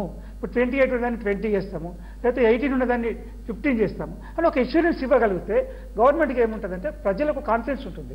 ఇప్పుడు వ్యాట్ కూడా ఇంతకుముందు ఏం చేశారు, ఏ స్టేట్ ఆ స్టేట్కే కాబట్టి కొంత 12% వేశారు, కొంత 14.5 వేశారు. ఎక్స్ట్రా స్టార్ట్ అయింది 4 and 12%. అదేమైంది 5 అయింది, 12% 14.5% అయింది. అలా కాకుండా ఇప్పుడు మనకు రెవెన్యూ అనుకో ఈ సంవత్సరం 10 లక్షల కోట్లు రావాలి. 10 లక్షల కోట్లు వచ్చినప్పుడు నెక్స్ట్ ఇయర్ ఆటోమేటిక్గా మన 20 కోట్లు రేట్ తగ్గించుకునే అవకాశం ఉంటుంది. ఆ తగ్గించగానే అష్యూరెన్స్ గవర్నమెంట్ ఇవ్వగలగాలి. అది దట్ ఈస్ అ క్వశ్చన్. మన పబ్లిక్ ఇచ్చిన రోజున మనం అనుకున్న రెవెన్యూ వచ్చినప్పుడు ప్రాబ్లం లేదు అక్కడ. అది గవర్నమెంట్ ఇవ్వగలిగితే, పార్టీ ఇవ్వగలిగితే, మీరు అన్నట్టుగా గవర్నమెంట్ పార్టీ మారే అవకాశం లేదు, గవర్నమెంట్ మారే అవకాశం లేదు, సేమ్ బీజేపీ మీద కంటిన్యూ. సార్ చెప్పిన లాజిక్ చెప్తాం సార్. ఫార్మాస్యూటికల్ ఫార్ములేషన్స్ మీద 16% సెంట్రల్ ఎక్సైజ్ డ్యూటీ ఉండింది ఒకప్పుడు. దాన్ని 10% అంటే కొన్ని ప్రోడక్ట్స్కి 12%, కొన్ని ప్రోడక్ట్స్ 8% చేశారు. దాన్ని ఇంకా తగ్గించింది. ఎందుకంటే అక్కడ ఉత్తరాఖండ్లో స్పెషల్ స్టేటస్ ఉంది కాబట్టి అక్కడ మ్యానుఫ్యాక్చరింగ్ బాగా ప్రాబ్లం అవుతుంది. దాన్ని 5% పట్టుకొచ్చారు కంపీట్ విత్ దోస్ స్టేట్స్ ఒక ప్రొడక్షన్ని. అట్లా ఈ తగ్గి జిఎస్టీలో కూడా ఇది పెద్ద బైండింగ్ తర్వాత జిఎస్టీ అయిపోగానే రూల్ అయిపోయింది, దీంతకంటే మార్చేది ఇది శిలాశాసనం అనేటువంటి కాన్సెప్ట్ లేదు. హనుమాన్ గారు చెప్పినట్టుగా depends on the time to time, depends on the new trends. తప్పకుండా మారుతుంది ఎప్పటికప్పుడు. సేల్ ఎక్సైజ్ డ్యూటీ మనం ఇప్పుడు అనుకుంటున్నా, ఇప్పుడు అంటే బడ్జెట్ అనగానే పెద్దవారు పట్టించుకోవట్లే, కానీ ఒక 20 years బ్యాక్ రేపు బడ్జెట్ వస్తుందంటే పెద్ద పెద్ద అడ్వర్టైజ్మెంట్. టీవీ రేట్లు పెరుగుతాయా, కాల్ రేట్లు పెరుగుతాయా, పెన్ను రేట్లు పెరుగుతాయా, పెట్రోల్ రేట్ ₹1 పెరిగితే మనం పోయి లైన్లో పడి పెట్రోల్ కొట్టించుకున్న రోజులు ₹5 తగ్గినా కొట్టించుకోవట్లేదు, ₹5 పెరిగినా కొట్టించుకోవట్లేదు. అంటే మీకు కన్జ్యూమర్ కానీ లేకపోతే వినియోగదారుడు యొక్క ట్రెండ్ మారిపోయింది ఈరోజు. దానివల్ల మీకు ఇంకోటి జిఎస్టీ వల్ల మీకు సపోజ్ 1st July నాడు ఏమో అయిపోతుంది ప్రోడక్ట్ అనేటువంటి ఒక సైకలాజికల్ దీన్ని పట్టుకపోయినారు. అది కూడా కరెక్ట్ కాదు. ఏ ప్రోడక్ట్ యొక్క రేటు ఏమీ పెరగదు, ఎక్కడుందో అంతే ఉంటుంది. రేటు 10 పైసలు 20 పెరగవచ్చు కాదు. జిఎస్టీ వచ్చిన తర్వాత తగ్గే రేటుకి ఇప్పుడు అమ్ముతామని ఇంట్రెస్టింగ్ చెప్తాను సార్ సాయి గారు. ఇంట్రెస్టింగ్ ఏంటంటే మొత్తం ఇప్పుడు ఉభయ రాష్ట్రాలలో నూనెల మీద 80% అయితే నిత్యావసర వస్తున్నాయి, అవి తగ్గుతుంది. ఇంకా ఆ రకంగా క్యాలిక్యులేట్ చేస్తారు. రఫ్లీ ఇప్పుడు ఇచ్చినటువంటి స్లాబ్స్, ఇప్పుడు ఫైనల్ స్లాబ్స్ కాకుండా రఫ్ స్లాబ్స్ తీసుకుంటే ఒక 20,000 జీతం సంపాదించిన ఒక సాధారణ మధ్యతరగతి కుటుంబం యొక్క నెల ఏమంటారు సేవింగ్స్ అంటారు కదా, నెల సేవింగ్స్ ₹1000 పెరగబోతున్నాయి ఇప్పుడు నెల యొక్క వాళ్ళు అమలైతే. కాకపోతే మిమ్మల్ని పట్టుకుంటే జరగబోతున్నాయి సార్. మీకు జరుగుతుంది, అది అమలవుతుందని చెప్పి విశ్వాసంతో చెప్తున్నాను. బీజేపీకి ఏకైక ప్రాబ్లం ఏంటంటే మీరు ప్రాక్టికల్ కి దూరంగా. ఇప్పుడు వస్త్ర వ్యాపారులకి కావాలంటే పన్ను కట్టమంటే ఇంకో ₹10 కనుక పన్ను కడతారు. వాళ్ళకేం పెద్ద ప్రాబ్లం కాదు, ఎందుకంటే వాళ్ళ జేబులోంచి ఏమి. మీరు ఆ కాగితాలు పెట్టి రూల్ పెట్టేటప్పుడు వాళ్ళకి బాధ. అవన్నీ రాయాలి అంటే ఇంకోటి, అవన్నీ తెలియాలి అంటే ఓ పెద్ద తలనొప్పి. ఒక నిమిషం, నేను ఏమంటున్నానంటే మీ ప్రోడక్ట్ మ్యానుఫ్యాక్చర్ దగ్గర మీరు ట్యాక్స్ పెడితే మేము కట్టినాం, ఇంతకు ముందు మేము కట్టిన చరిత్ర ఉంది మాకు. మేము 18%, 22%, మీరు వ్యాపారస్తులని దొంగలుగా చూడొద్దు అని చెప్పేసి మీకు తెలియజేసుకుంటున్నాను. మేము కట్టిన చరిత్ర ఉంది. ఇవాళ మీరు చెప్పినట్టు 10th కి 20 కి 30 కి ఒక పేపర్ ఇచ్చుకుంటే ఒక నిమిషం సార్, ఇవాళ ఒక ప్యాంట్ అమ్మితే 1.2% తీసేసిన తర్వాత మళ్ళీ అది కొలిసేసి మీరు స్టాక్ ని రెడీ చేసుకోవడం ఎంత కష్టం సార్. మా దగ్గర 400 items 500 items ఉంటాయి. దాన్ని స్టాక్ మళ్ళీ రీకలెక్ట్ చేసి ఇచ్చేయాలి. మిగతా ఐటమ్స్ లాగా 2 items 3 items స్టాక్ తీసుకోవడం అంత ఈజీ. నీవు 1.2 meters అట్లా రోజు ఒక 1000 యూనిట్స్ అమ్మినారనుకోండి, ఈ 1000 యూనిట్స్ యొక్క బిల్లింగ్ ఉండదా సార్? ఇంకా నువ్వు మళ్ళీ క్లాత్ కొలవాల్సిన అవసరం లేదు. 1000 యూనిట్స్ బిల్లింగ్ ఇదేనా? ఇప్పుడు మీకు ఒక విషయం మీరు అర్థం చేసుకోండి. ఒక మెడికల్ షాప్ లో ఎన్ని ప్రొడక్ట్స్ ఉంటాయి సార్? ఒక చిన్న మెడికల్ షాప్ తీసుకోండి, ఎన్ని ప్రొడక్ట్స్ ఉంటాయి సార్? ఒక 1000 ప్రొడక్ట్స్ అయితే ఉంటాయి కదా. పారాసిటమాల్ టాబ్లెట్స్ 10 రకాల పారాసిటమాల్ ఉంటాయి, 10 రకాల ఐబుప్రోఫెన్ 10 రకాల అమ్మాల్సిన ఇన్ని టాబ్లెట్స్ కూడా క్యాలిక్యులేట్ చేయరు. నేను సేల్ ఎంత చేశాను, సేల్ లో నాకు ఎంత, ఈ సేల్ ఎంత ఉంది, నా పర్చేజ్ ఎంత ఉంది, purchase sale bill minus purchase bill is your tax. Prakash garu sale bill minus purchase bill is your tax. Prakash garu 6 months తర్వాత ప్రకాష్ గారు జిఎస్టీ 6 months తర్వాత రాదంటున్నారు. ఇవాళ మా కొట్టులో 1-2 సంవత్సరాలు ఉన్న స్టాక్ ఉంది, దాని పరిస్థితి ఏంటి? ఇప్పుడు ఇందులో మనకి టెక్స్టైల్కి వచ్చే వరకు మేజర్ 2 ప్రాబ్లమ్స్, ప్రాక్టికల్ ప్రాబ్లమ్స్. ఒకటి, ఓపెనింగ్ స్టాక్ మీద వాళ్ళు ఏ రకమైన ట్యాక్స్ పే చేయాలి, ఎక్సైజ్ కానీ వ్యాట్ కానీ పే చేయాలి. కానీ రేపు 1వ తారీఖున నేను బిల్ చేస్తే దాని మీద స్ట్రైట్ అవే నేను ట్యాక్స్ కట్టాలి. ఇప్పుడు ఇంకొకటి మీరు ఏం చెప్తున్నారంటే అది ఎలాగైనా కస్టమర్ దగ్గర తీసుకుంటారు కదా అని. కస్టమర్ ఏమంటాడు, నాకు ₹100 ప్లస్ ట్యాక్స్ అంటే అన్ని కలిపి బేరం ఆడతాడు. అన్ని కలిపి బేరం ఆడితే ఆ ట్యాక్స్ ఏది పే చేయాలో నాకు వచ్చిన లాభంలోనే బేరం చేయాలి, లేదా end price of the customer కి మార్చాల్సి వస్తుంది. ఈ ఓపెనింగ్ స్టాక్ కి టెక్స్టైల్ కి ఒక రిలీఫ్ అయితే కావాలి. దానికి స్పెషల్ మీరు రిప్రజెంటేషన్ గవర్నమెంట్కి చేయాలి. ఓపెనింగ్ స్టాక్ మీద ఏదైనా ఒక డీమ్డ్ క్రెడిట్ ఇస్తున్నారు, కొన్ని ట్రేడర్స్ ఉన్నారు, వాళ్ళ దగ్గర ఎక్సైజ్ ఇన్వాయిస్ లేదు కొనింది, వాళ్ళకి ఏం చేస్తారు 60% ఆఫ్ ద సెంట్రల్ ట్యాక్స్ మీరు డీమ్డ్ క్రెడిట్ తీసుకోండి ఇచ్చారు వాళ్ళకి. అలాంటి ఒక డీమ్ క్రెడిట్ వీళ్ళకి అన్వయించదు, ఎందుకంటే వీళ్ళది ఎగ్జంప్టెడ్ ప్రోడక్ట్ కాబట్టి వీళ్ళకి డీమ్ క్రెడిట్ లేదు. కానీ టెక్స్టైల్ ఈజ్ వెరీ స్పెషల్ కాబట్టి వాళ్ళ దగ్గర స్టాక్ ఉంటుంది కాబట్టి దానికి ఒక క్రెడిట్ ఇవ్వాలి. ఇది ఒకటి. రెండోది మీరు ఇందాక చెప్పారు, నేను ఇది క్యాలిక్యులేట్ చేసేస్తాను నా సేలు పర్చేజెస్ తగ్గించి పే చేయడం అని. లాజికల్గా అయితే అదే, కానీ మనకి ఏం చేశారంటే B2B కస్టమర్ అంటే బిజినెస్ టు బిజినెస్ కస్టమర్ ఉంటే నేను ఎవరి దగ్గర అయితే కొంటానో ప్రతి ఒక్క లైన్ ఐటమ్ వైజ్ ఇన్వాయిస్ అతను అప్లోడ్ చేయాలి, తర్వాత నేను అప్లోడ్ చేయాలి. ఇవి రెండు మ్యాచ్ కావాలి. కరెక్ట్ కదా, లాజికల్లీ కరెక్ట్. ఎవేజిన్ అనేటువంటి ఇష్యూ రాకుండా మ్యాచ్ కావాలి. అవును, ఇవి రెండు మ్యాచ్ కావాలి. కరెక్ట్. ఇది మ్యాచ్ కావాలంటే నేను ఒక పేపర్లో పెట్టుకుని చేసా ఇది కాదు, నాకు ఒక కంప్యూటర్ లిటరసీ ఉన్న ఒక అసిస్టెంట్ కావాల్సి వస్తుంది, లేదా నేను నేర్చుకునాలి, అందుకు నాకు ఒక 6 months 1 year టైం పడుతుంది. సో వాళ్ళకి కొంచెం ఇష్యూ ఉంటుంది.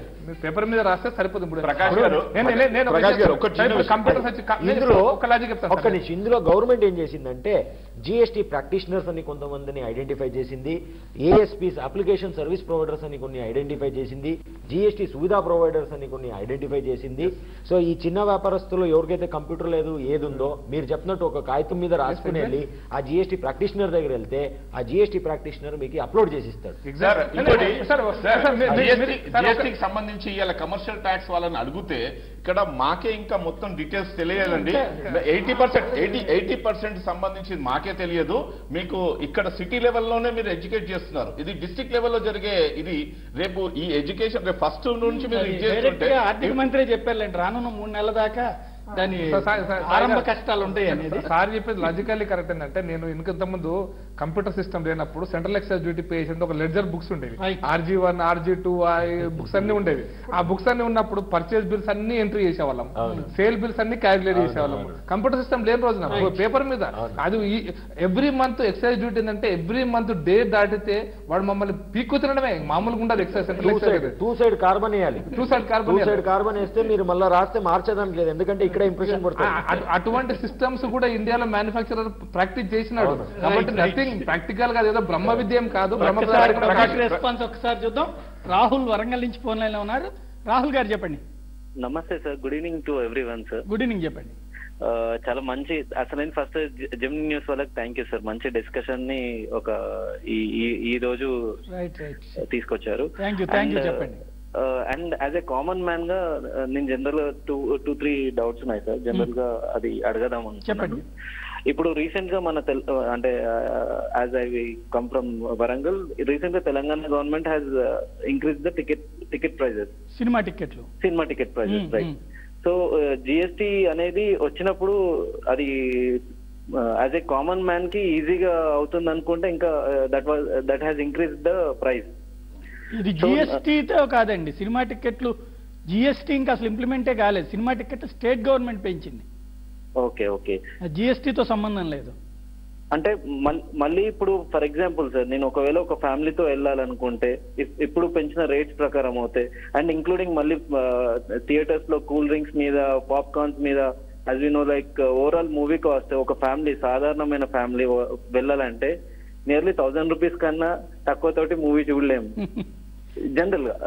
అంటే ఇది జిఎస్టీకి సంబంధించిన వ్యవహారం కాదండి, అది ఆల్రెడీ అది సినిమా టికెట్లు సినిమాది పూర్తిగా డిఫరెంట్ అనమాట. ఇప్పుడు జిఎస్టీలో అయితే సినిమాలకు సంబంధించి ప్రత్యేకంగా కాదు, అది ఇందాక చెప్పినట్టుగా ట్యాక్స్ అయితే వాళ్ళకి 18 నుంచి 28కి పెరిగేటువంటి పరిస్థితి ఉంది. దానికి అది ఇంకా ఇంప్లిమెంట్ కాలేదు వాళ్ళు పెరిగిన టికెట్స్. అయితే నా జనరల్ థింగ్ ఏంటంటే, ఇప్పుడు for example first day openings, ఇప్పుడు ఎవరైనా ఒక మూవీ సక్సెస్ రేట్ ని ఫస్ట్ 3 days ఓపెనింగ్స్ ఇట్లా చెక్ చేస్తున్నారు కదా సార్. సో ఆ చెక్ చేసే దాంట్లో ఫర్ ఎగ్జాంపుల్ నేను ఒక స్టార్ కి ఫ్యాన్ ని, సో నేను ఒక 400 పెట్టి ఆ రోజు నాకు టికెట్స్ అవైలబుల్ లేకపోతే 400 పెట్టి నేను కొంటాను అనుకోండి, ఆ 400 ని అకౌంట్ చేస్తలేరు, ఓన్లీ 100 కానీ 120 కానీ ఆ టికెట్ ప్రైస్ ఏదైతే ఉందో అది మాత్రమే అకౌంటబుల్ అవుతుంది. సో ఈ అన్అకౌంటబుల్ ఏదైతే 300 ఉందో లేదా 250 ఉందో, how they are going to target this one? అంటే దీన్ని ఎట్లా అకౌంటబుల్ చేస్తారు? మీరు కొన్ని తిన్న సామాన్లు అంటారు. అవునవును, రైట్, ఓకేనండి. ఇప్పుడు టికెట్స్ గురించి చెప్పారు. ఇది ఎంటర్టైన్మెంట్ ట్యాక్స్ ఏదైతే ఉంది కదా, ఇంతకుముందు క్రెడిట్ దొరికేది కాదు. ఇంతకుముందు సుధీర్ గారు చెప్పినట్టుగా అప్పుడు service tax, entertainment tax different tax. కాబట్టి ఇది ఇప్పుడు సర్వీస్ ట్యాక్స్ వాళ్ళు కట్టినా, వాళ్ళకు ఇచ్చిన యాక్టర్స్కి ఇచ్చినా, టెక్నీషియన్స్కి ఇచ్చినా, ఎవరికి ఇచ్చినా అని బెనిఫిట్ వచ్చేది కాదు. అయితే ఇప్పుడు ఏం చేసి ఎంటర్టైన్మెంట్ ట్యాక్స్లో నుంచి అది ఎగ్జంప్షన్ అవుతుంది కాబట్టి, బెనిఫిట్ వస్తుంది కాబట్టి, ఇట్ షుడ్ బి డెఫినెట్లీ ఇది forwarded to customer. Ticket purchase చేసే వాళ్ళకి ప్రేక్షకులకు కంపల్సరీ ట్రాన్స్ఫర్ చేయాల్సిన అవసరం ఉంటుంది. దానివల్ల ఆయన అడిగింది తినే వస్తువులు లెక్కలోకి రావు కదా. అదే మరి తినే వస్తువులు కూడా if it is below 20 lakhs turn ఉందనుకోండి, వాళ్ళు ట్యాక్స్ టర్న్ రారు, వాళ్ళు అడిషనల్ ట్యాక్స్ కట్టాల్సిన అవసరం లేదు. ఇప్పుడు 75 lakhs టర్న్ ఉందనుకోండి, దానికి కాంపోజిట్ సిస్టంలోకి వస్తారు. It is at most it maybe 2.5% tax, అంతకంటే ఎక్కువేం కాదు. దీనివల్ల పెరుగుతుంది అనే అవకాశం లేదు. ఇన్పుట్ ట్యాక్స్ క్రెడిట్ రాదు.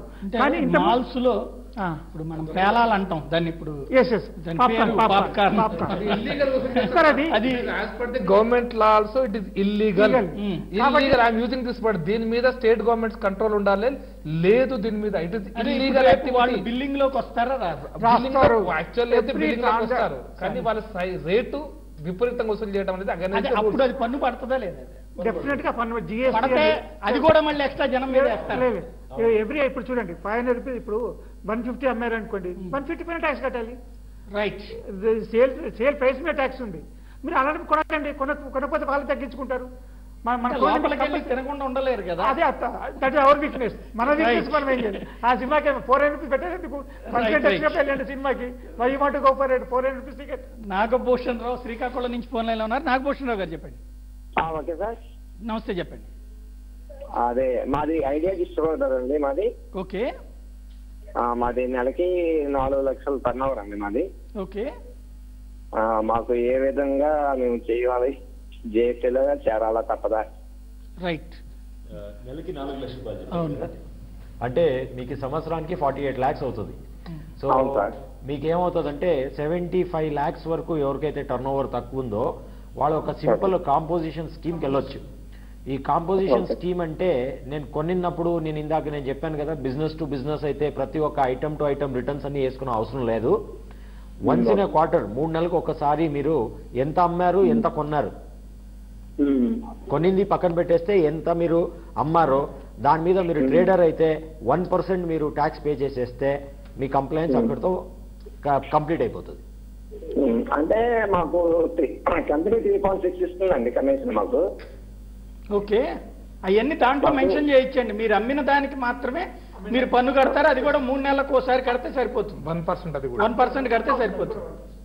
అవును సార్, ఇప్పుడు 1% కట్ అయిపోతుంది కదా. అంటే మేము అదే మా ప్రాబ్లం మేము చెప్తున్నాము. మాకు రిటైలర్ ఉంటారు, డిస్ట్రిబ్యూటర్, మాకు కింద రిటైలర్స్ ఉంటారు.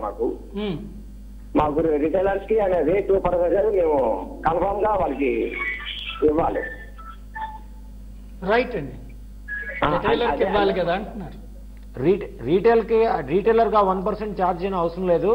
అది మీ పాకెట్ ఇంకా మీరు పే చేయాలి. ఆ 1% మీరు కన్సిడర్ చేసుకుని మీ సెల్లింగ్ ప్రైస్ వాళ్ళకి రీటైలర్ కి చెప్పాలి, మీరు చెప్పాలి. రైట్ అండి. థ్యాంక్ యూ అండి నాగభూషణరావు గారు. శేషావళి ఫోన్ లైన్ లో ఉన్నారు. శేషావళి గారు చెప్పండి. నమస్తే సార్, సాయి గారు. నమస్తే, చెప్పండి సార్. మీ యాంకరింగ్ చాలా బాగుంటుంది సార్, సమాజానికి ఉపయోగపడేలాగా ఉంటుంది. Thank you sir. కాకపోతే ఒకటి సార్, ఈ జిఎస్టీ గురించి మాకు ఏమీ అర్థం కావటం లేదు సార్. బిజినెస్ చేస్తుంటాము. ఏం బిజినెస్ చేస్తారండి? Electronics sir. ఓకే. ఏంటి మీ డౌట్ ఏంటి? జిఎస్టీ అప్లై చేసేటప్పుడు మా ఆడిటర్ పొరపాటున ఫరం అంటే పార్ట్నర్షిప్ ఫరం సార్, పాన్ నంబర్ వచ్చేసి ఫరం నంబర్ కొట్టకుండా పర్సనల్ నంబర్ కొట్టాడు. ఓకే. మాకు ఇంతవరకు జిఎస్టీ నంబర్ రాలేదు. ఎవరిని అడిగినా దాని గురించి కరెక్ట్ ఇన్ఫర్మేషన్ రావట్లేదు. రైట్. హనుమాన్లు గారు, దానికి జిఎస్టీ హెల్ప్ లైన్ ఉంది. ఆ వెబ్సైట్ జిఎస్టీ హెల్ప్ లైన్కి అప్లై చేస్తే వాళ్ళు ప్రతి ఆఫీస్లో డిప్యూటీ కమిషనర్ ఆఫీస్లో జిఎస్టీ హెల్ప్ లైన్ ఉంది. కాబట్టి GST help line only department only can make the correction. ఎవరికి చేయడానికి వీలు లేదు. ఏ ఆడిటర్ కానీ ఎవరు కానీ చేయడానికి హక్కు ఇది లేదు. Only department has to rectify that any mistake. ఇప్పుడు వాళ్ళ లాంటి వాళ్ళు కంప్లైంట్ చేస్తే తీసుకునే పరిస్థితుల్లో ట్యాక్ ఉందా? లేదు, అది లేదు. జిఎస్టీ డిప్యూటీ కమిషనర్ ఆఫీస్లో దే ఆర్ వెల్ ఎక్విప్డ్. తప్పించుకొని చెప్పాలని తప్ప కానీ వాళ్ళకు ఆల్రెడీ గైడ్లైన్స్ ఇచ్చారండి. కరెక్షన్స్ ఏమి ఉంటే కూడా మీరు చేయొచ్చు అని వాళ్ళు డిప్యూటీ కమిషనర్ ఆఫీస్లో ఉంది. ఇది commercial taxes commercial deputy commissioner ఆఫీస్లో నోబడి ఏసీతో కూడా చేయడానికి లేదు. ఉన్న డిప్యూటీ కమిషనర్కి మాత్రమే అలాంటి కరెక్షన్స్ ఏమైనా ఉంటే అనుకోకుండా జరిగిన శేషావళి గారు, మీరు డిప్యూటీ కమిషనర్ కమర్షియల్ ట్యాక్సెస్ ని కలిస్తే మీ సమస్యకు ఒక పరిష్కారం ఉంటుంది. వేణుగోపాల్ రెడ్డి నంద్యాల నుంచి ఫోన్ లైన్లో ఉన్నారు. వేణుగోపాల్ రెడ్డి గారు చెప్పండి. సార్ నమస్తే సార్. నమస్తే, చెప్పండి సార్. ఈ జిఎస్టీలో రైతులకు సంబంధించి అంత ఎరువులకు అంత మరి హై రేట్ పెంచారు సార్. రైతులకి ఎరువుల మీద పెంచారు కదా సార్. ఎరువుల మీద పెంచారంటారు. అవును సార్. సార్ పెంచలేదు సార్ ఎరువుల మీద, ఏమీ పెరగదు. ఎరువుల్లో ₹1 కూడా పెరగదు. దానికి మళ్ళీ చెప్పాను, ఇన్పుట్స్ తగ్గుతాయి, వాళ్ళకి ఇన్పుట్స్ క్రెడిట్స్ తగ్గుతాయి. ఇదివరకు ఎరువుల మీద ఇప్పుడు ఇన్పుట్స్ క్రెడిట్స్ చెప్పకుండా 28, 18 అని చెప్తున్నారు. ఇన్పుట్స్ క్రెడిట్ చేస్తే ఏ పర్సెంటేజ్ కూడా పెరగదు దాని మీద ఇప్పటి వరకు ఉన్న దాంట్లో. ఏ యూరియా ఏ ఫర్టిలైజర్ కూడా పెరగదు. ఇంకా కరెక్ట్ చెప్పాలంటే ఇంపోర్ట్స్ మీద ఏమన్నా కొంచెం అటు ఇటు ఉంది, ఫాస్ఫరిక్ యాసిడ్ అటువంటి వాటిలో కొంత ఇబ్బంది ఉంది, కానీ అదర్వైజ్ ఏం పెరగదు. రైట్. సుభాష్ చంద్ర ఫోన్ లైన్లో ఉన్నారు. సుభాష్ చంద్ర గారు చెప్పండి. శరత్ చంద్ర గారు చెప్పండి. Good evening sir. Good evening sir. Good evening, చెప్పండి సార్. మీరు చేసిన ప్రోగ్రామ్ చాలా బాగుంది sir. Okay, thank you sir. ఇప్పుడు వాళ్ళు రేట్లు పెంచినందుకు బాగానే కానీ సార్, ఆ పెంచిన రేట్లకైనా కానీ మేము కొనడానికి మేము సిద్ధమే సార్. కాకపోతే ఆ థియేటర్ లో ఉన్న ఏది ఉంటాయి కదా సార్, మామూలుగా డ్రింక్స్ కానీ స్నాక్స్ కానీ అవన్నీ బయట ఎలా అయితే రీటైల్ ప్రైస్ దొరికితే ఆ ప్రైస్ వాళ్ళు చేయగలుగుతారా సార్? రైట్. సినిమా థియేటర్ల మీద అంటారు మీరు. అవును సార్. రైట్. ఫైనల్ గా చూద్దాం. రామిరెడ్డి హైదరాబాద్ నుంచి. రామిరెడ్డి గారు చెప్పండి. నమస్కారం సార్. నమస్తే, చెప్పండి సార్. మేము wholesale distributor sir, medical pharma. వచ్చేసి 5% ట్యాక్స్ ఉంటుంది సార్. ఇది ఇప్పుడు వచ్చేసి 12% ఉంటుంది అంటున్నారు. మరి అయితే మరి సార్ ఏమో ప్రకాశ్ ఏమో రేట్లు తగ్గుతాయని అంటున్నారు. ఎట్లా సాధ్యం సార్? ప్లస్ ఈ 20 lakhs బిల్లు వచ్చేసి 1% ట్యాక్స్ ఎంఆర్పీ చేస్తారా ట్యాక్స్, లేక నెట్ రేట్ కు చేసేస్తా? కొద్దిగా ఐడియా చెప్తారా? ఫార్మసీ అన్నారు కదా మీరు. ఫార్మసీ 5% వ్యాట్ పే చేస్తున్నారు, ఇప్పుడు 12% ఇప్పుడు పే చేయాలి, ఎట్లా అని అడుగుతున్నారు మీరు. ఇప్పుడు ఇందులో ఎట్లా చూసుకుంటే ఆ పర్టికులర్ ఫార్మా మీద ఆల్రెడీ 12.5% ఎక్సైజ్ డ్యూటీ ఉంది. ఆ 12.5% ఎక్సైజ్ డ్యూటీ మీద మళ్ళీ 5% వ్యాట్ ఉంది. సో మనకి 17.5 ప్లస్ వ్యాట్ ఎక్సైజ్ డ్యూటీ మీద వస్తుంది కాబట్టి అరౌండ్ 18% ఇన్సిడెన్స్ ఆల్రెడీ ఉంది. అది యాక్చువల్లీ చూస్తే మీకు 12% అయితే మనకి తగ్గింది రేట్ అది. కానీ మీకు ఇబ్బంది ఎక్కడ వస్తుందంటే ఇప్పుడు 30th జూన్ వరకు మీకున్న స్టాక్ మీద ఇబ్బంది వస్తుంది మీకు. ఎందుకంటే ఫార్మా కంపెనీ డిస్ట్రిబ్యూటర్కి ఇస్తుంది, డిస్ట్రిబ్యూటర్ రీటైలర్కి ఇస్తాడు. ఫార్మా కంపెనీ డిస్ట్రిబ్యూటర్కి ఇచ్చినప్పుడు ఎక్సైజ్ ఇన్వాయిస్ ఉంటుంది, డిస్ట్రిబ్యూటర్ రీటైల్కి ఇచ్చినప్పుడు వ్యాట్ ఇన్వాయిస్ కానీ సిఎస్టీ ఇన్వాయిస్ కానీ ఉంటుంది. సో మీకు క్రెడిట్ తీసుకున్న దానికి ఆ ఎక్సైజ్ 12.5% పే చేసిన ప్రూఫ్ ఉంటే, ఎక్సైజ్ ఇన్వాయిస్ తీసుకుంటే మీకు క్రెడిట్ వస్తుంది. కానీ ఈ డిస్ట్రిబ్యూటర్ ప్యాటర్న్ ఉంది కాబట్టి లేదు. అందుకనే మీకు గవర్నమెంట్ ఏమి ఇచ్చిందంటే డీమ్డ్ క్రెడిట్ అని ఇచ్చింది. మీరు రేపు ఇది అమ్మదప్పుడు 6% ఏదైతే మీరు పే చేస్తారో ఆ 6% మీద 40% డీమ్డ్ క్రెడిట్ ఇస్తాడు. అంటే 2.4% మీకు క్రెడిట్, మీకు డీమ్డ్ క్రెడిట్ ఇస్తారు. మీరు 12% పే చేస్తే ఆల్రెడీ 5% ఫ్యాక్టర్ అయింది, ఇంకా 2.5% మీకు కలిసి వస్తుంది. ఆ బ్యాలెన్స్ ఏదైతే ఉందో అది మీకు ఆ స్టాక్ మీద కొంచెం ఇబ్బంది ఉంటుంది, మీకు దాని వరకు కొంత లాస్ అవుతుంది. కానీ ఆ స్టాక్ క్లియర్ అయిన తర్వాత లేదా కొత్త స్టాక్ వచ్చి అది రేట్ యావరేజ్ అయిన తర్వాత ఒక 6 months లో మీకు ఇబ్బంది ఇంకా బయటకు వస్తుంది. ఎక్సైజ్ రిఫ్లెక్ట్ కాదు దాంట్లో, ఎక్సైజ్ కాంపోనెంట్ రిటైల్ దాంట్లోకి వచ్చినప్పుడు అంటే హోల్సేల్ చెప్పండి ప్రకాష్ రెడ్డి గారు, ఈవేళ పబ్లిక్ ని అయోమయంలో ఉండమంటారు, అయోమయం తీర్చే శక్తి మీ ప్రభుత్వానికి ఉంది సార్. 30th జూన్ కి 1st జూలైకి మధ్యలో ఏ ప్రోడక్ట్ మీద ఏ మార్పులు ఉండవు సార్. మినిమం 1% మనకు బడ్జెట్ ప్రజెంట్ చేసిన రోజున ఎటువంటి మామూలు బడ్జెట్ ప్రజెంట్ చేసిన రోజు కూడా మ్యానుఫ్యాక్చరర్స్ తలమునకలు కొట్టుకోవాలి. సాయంత్రం మొత్తం చూసుకొని డాక్యుమెంట్స్ అని తయారు చేసుకోవాలి వాళ్ళు ఆ రోజు కూడా. తెల్లారి పొద్దున నెక్స్ట్ డే పొద్దున్న దాని క్రెడిట్స్ గీడ్స్ మన లెక్కలన్నీ ఉంటాయి. అంతకంటే సింపుల్ గా 1 జూలై నాడు యాక్టివిటీ ఉంటుంది సార్. ఏమీ జరగదు. 1% ఎక్కువ 1% తక్కువ చాలా వస్తువుల మీద తగ్గుతాయి. ముఖ్యంగా సామాన్య ప్రజలు ఉపయోగించే నిత్యావసర వస్తువుల మీద విపరీతంగా ధరలు తగ్గబోతున్నాయి. ఇక్కడ నా వ్యూ ఏంటంటే ఇప్పుడు ఒక 3 months స్టాక్ ఉంది కదా, ఇప్పుడు ఇందాక చెప్పారు ఆయన ఫార్మా స్టాక్ ఉంది, ఆయన 5% ఇంకా 12% పే చేయాలి, కానీ 2.5% ఇస్తున్నారు. అది బ్యాలెన్స్ ఎక్కడ పోయింది? అది కస్టమరే పే చేయాలి. అంటే ఆ 3 months 6 months ఆ స్టాక్ క్లియర్ అయ్యే వరకు కొంచెం రేట్లు పెరుగుతుంది. ఆ స్టాక్ క్లియర్ అయిన తర్వాత చాలా తగ్గుతుంది అని చెప్పినట్టు. ఎందుకంటే ఇది మొత్తం overall GST impact beneficial impact. కానీ దీంట్లో ఒక్క బాధాకరం విషయం ఏంటంటే ఎవరు రెడీలే. Today everybody are ready, everybody are not ready. Government says it is ready, but government is also not ready. Traders are not ready, consultants are not ready. ఎవరు ready లేదు. కానీ 1 జూలై అయితే ఇంప్లిమెంటేషన్ మేము పోతున్నాం. పాఠాలు పూర్తి కాకుండా పరీక్ష పెడుతున్నారు. పోతున్నాం 1 జూలై పోవాలి.